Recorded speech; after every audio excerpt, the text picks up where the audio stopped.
आम्ही भारतीय जनता पार्टीच्या वतीनं 13 नोव्हेंबर रोजी महाराष्ट्र शासनाच्या माध्यमातून उपसचिव विद्या अंबिया मॅडम यांनी आदेश काढला। तो आदेश म्हणजे वरणगाव नगर परिषदेची वार्षिक चतुर्थ कर प्रणाली प्रक्रिया या कर जे आकारता येते याला स्थगिती, तात्पुरत्या स्वरूपाची स्थगिती देण्याचा आदेश माननीय विद्या अंबिया मॅडम उपसचिव यांनी काढला। आणि या वाढीव कर प्रणालीला जे अवास्तव कर आकारले गेले आहे त्याला तिथे स्थगिती मिळाली पाहिजे यासाठी राज्याचे ग्रामविकास तथा पर्यटन मंत्री आदरणीय गिरीश महाजन साहेब यांच्याकडे आम्ही हा तक्ता लावला होता आणि त्या तक्त्याला कुठेतरी यश आलं, त्या पाठपुराव्याला कुठेतरी यश आलं की आज वरणगावकरांवर जो आर्थिक बोजा पडतोय अवास्तव कराचा तो कुठेतरी उतारला गेला पाहिजे। त्या वरणगावकरांच्या हितासाठी आम्ही माननीय गिरीश भाऊंच्या माध्यमातून हा जो निर्णय आहे त्या निर्णय इथे आणून तो आदेश इथे आणला आणि त्या अवास्तव करवाढीला स्थगिती सरकारच्या वतीने त्या माध्यमातून दिली। त्याचा जल्लोष आम्ही परवाच्या दिवशी वरणगावमध्ये नगरपालिकेच्या समोर व तिरंगा सर्कल इथे केला आणि मला असं वाटते की तो जल्लोष करत असताना जे फटाके फुटले त्या फटाक्याचा आवाज आणि त्या फटाक्याचा धुक्कळ हा विरोधकांच्या कानात नाकात गेला, त्यामुळे त्यांच्या पोटात हा गोळा इथे उठला, त्यांचा पोटशूळ इथे उठला। मला अपेक्षा होती की आज वरणगावकरांच्या डोक्यावरचा आर्थिक बोजा कुठेतरी कमी झाला तर याचं स्वागत हे विरोधक करतील, परंतु ते सोडलं। हे कोणाच्या काळात झालं, काय झालं अशा प्रकारचे विविध प्रकारचे आरोप प्रत्यारोप करायचं काम आमच्या शिवसेनेचे शहर प्रमुख आदरणीय सैयदी मुल्ला यांनी तिथे केले आणि सैयदी मुल्ला यांनी पत्रकार परिषदेत जे आरोप केले त्या आरोपाला उत्तर म्हणून मी इथे याच्यात भूमिका मांडण्यासाठी इथे आपल्या समोर इथे उपस्थित आहे। मला माझ्या माहितीनुसार 18/6/2021 हा ठराव प्रशासक राजवट असताना प्रशासकांनी आणि मुख्याधिकाऱ्यांनी कर वाढीचा ठराव हा जो आहे की कोणत्या मालमत्तेवर कोणत्या प्रकारचा कर लाभला पाहिजे निर्धारण केला पाहिजे अशा प्रकारचा ठराव माननीय प्रशासक महोदयांनी 18/6/2021 ला इथे केला। त्यावेळेस सरकार कोणाचं होतं महाराष्ट्रामध्ये? प्रशासक मुख्य अधिकारी म्हणजे कोणाचे कर्मचारी असतात? सरकारचे असतात। त्यावेळेस या महाराष्ट्रामध्ये सरकार हे महाविकास आघाडीचं सरकार होतं, त्यांच्या काळात हे कर मूल्य निर्धारण इथे केले गेले। हे काही खोटं नाही आहे, हे बघा तुम्ही हे जे दिलंय हे काही खोटं नाही आहे।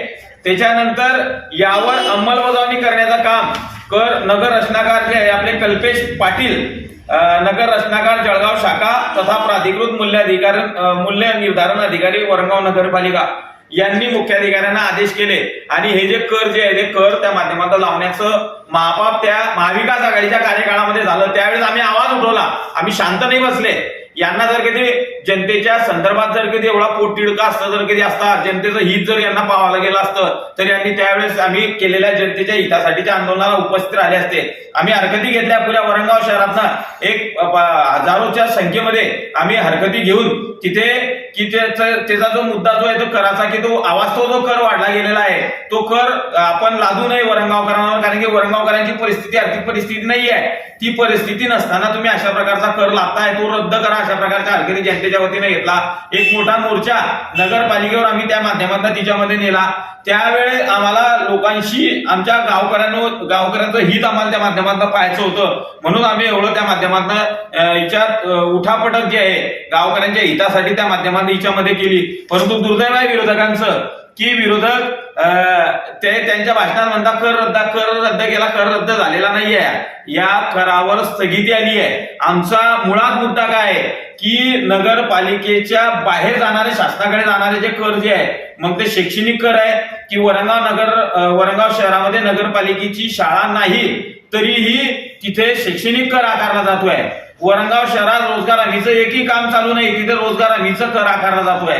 तिथे सार्वजनिक शौचालय असेल किंवा वैयक्तिक शौचालयासाठी अनुदान केंद्र सरकार आणि राज्य सरकारच्या माध्यमातून मिळते, अशा पद्धतीत सुद्धा त्याच्यावर कर आकारला जातोय।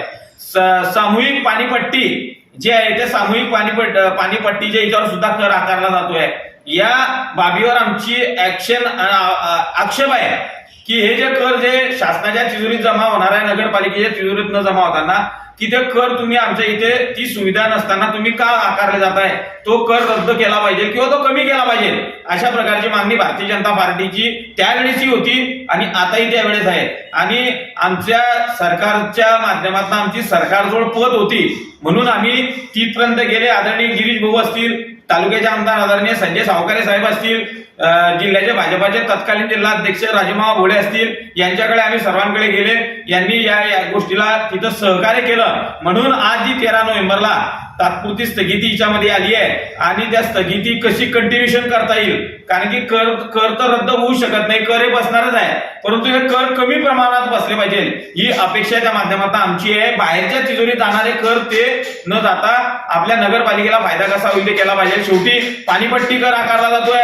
आज वरंगाव शहरामध्ये काय परिस्थिती आहे की महिन्यातून 2-3 दार पाणी येते. वर्षातनं जर कधी आपण विचार केला तर 30 ते 40 वेळा पाणी येते आणि त्या स्वरूपात पूर्ण पाणीपट्टी घेतली जाते. आपण पूर्ण सुविधा दिली पाहिजे.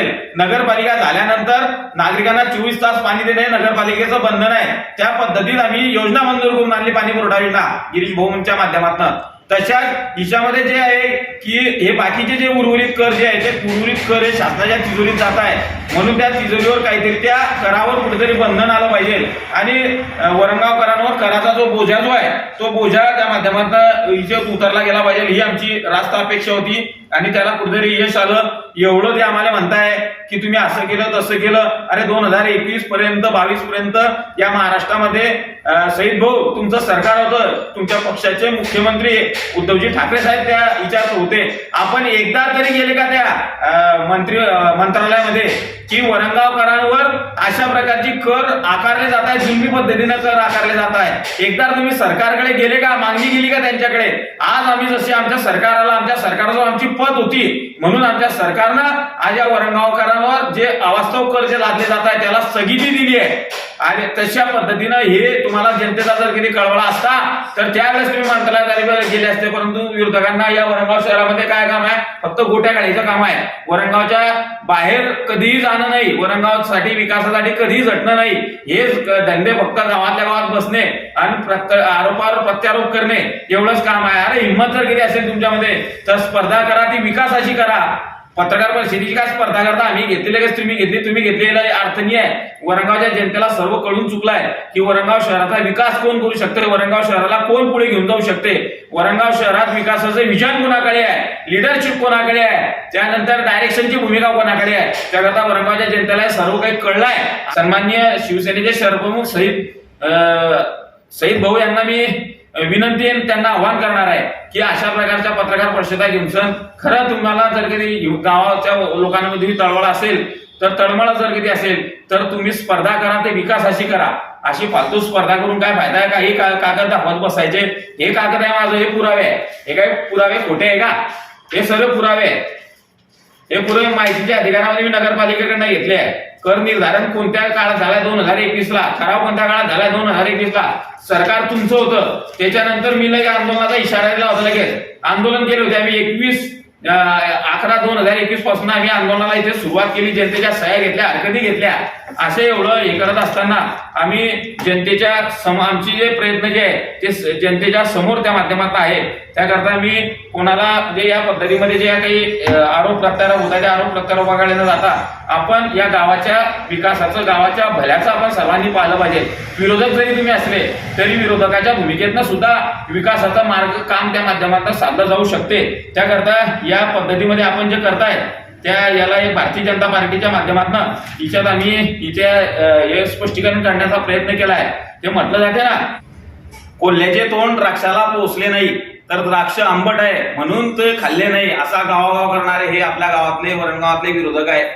म्हणजे काही न करताना फक्त आव आणणं आणि सुनील काळे काय बोलतोय, भाजप काय करते याच्यावरच फक्त त्या पत्रकार परिषदेला आरोप उत्तर देणं एवढंच काम त्यांच्याकडे आहे.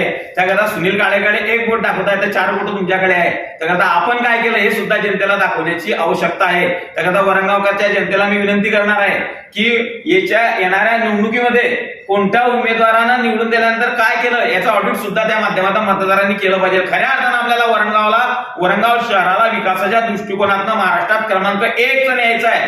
त्यासाठी गावासाठी कोण झटते आहे, गावाच्या भल्यासाठी कोण काय करते आहे, गावाच्या याच्यासाठी काय काय केलं जाते आहे, कोणकोणत्या विकासाच्या योजना आणल्या जाते आहे त्याच्या संदर्भात हे जनतेला चांगल्या पद्धतीने माहिती आहे. जनतेने एक मनामध्ये फिट केलाय आता की अनेक विरोधकांच्या या भूलथापांना आता जनता बळी पडणार नाहीये. कारण की या विरोधक काय करतात वरंगाव शहरामध्ये दुसरं काहीच नाही, फक्त इकडची गोष्ट तिकडे आणि तिकडची गोष्ट इकडे ना, हा कसा खराब तो कसा खराब, मग तुम्ही कसे चांगले ते तर दाखवायला पाहिजे जनतेच्या समोर की हा मी गावासाठी ही योजना आणली, गावासाठी मी हे केलं. आणि सुनील काळे खराब आहे, खराब म्हणताना मग तुम्ही किती चांगले आहे, हा पारदर्शीपणा जो आहे तो जनतेच्या समोर आपण त्या माध्यमातून मांडला गेला पाहिजे. गिरीश भाऊंनी राज्याचे मुख्यमंत्री माननीय एकनाथजी शिंदे साहेब, देवेंद्रजी फडणवीस साहेब यांच्याकडे हा विषय लावून धरला, तगदा लावून धरला. म्हणून एकनाथ शिंदे साहेबांनी या कर प्रणालीला, वार्षिक कर प्रणाली, चतुर्थ वार्षिक कर प्रणालीला 2021-22 ते 25 पर्यंत 25-26 पर्यंत या जे प्रकरण आपण केलं होतं याला तिथे तात्पुरत्या स्वरूपाची स्थगिती दिली आहे. पण आम्ही त्याच्यावर थांबणार नाहीये. तात्पुरता शब्द काढून ती स्थगिती कायम कशी राहील, म्हणजे जे अवास्तव कर जे घेतले गेले आहे ते कसे कमी होतील याच्यासाठी आम्ही त्या माध्यमातून प्रयत्न करू. हा लढा आमचा थांबणार नाहीये. लढा जो आहे तो लढा हा कायम स्वरूपी वरांगावकरांच्या हितासाठी आम्ही लढत राहू. कोणाला काय म्हणायचं आहे त्याने म्हणत राहावं. आम्ही जनतेच्या भल्यासाठी त्या माध्यमातून आम्ही लढतोय, लढत राहू. आणि या वरणगाव शहरामध्ये जो काही विकास दिसतोय तो विकास हा भारतीय जनता पार्टीने केलेला विकास आहे. एवढंच माझं त्या माध्यमातून विरोधकांना एवढंच सांगणं आहे की स्पर्धा ही पत्रकार परिषदेची नको करा. स्पर्धा ही हिंमत असेल, मनगडात जोर असेल तर ती विकास कामाशी करा. एवढंच आमचं त्या माध्यमातून विरोधकांना म्हणणं आहे. कारण की शेवटी वरणगावची जनता ही आमचीच आहे.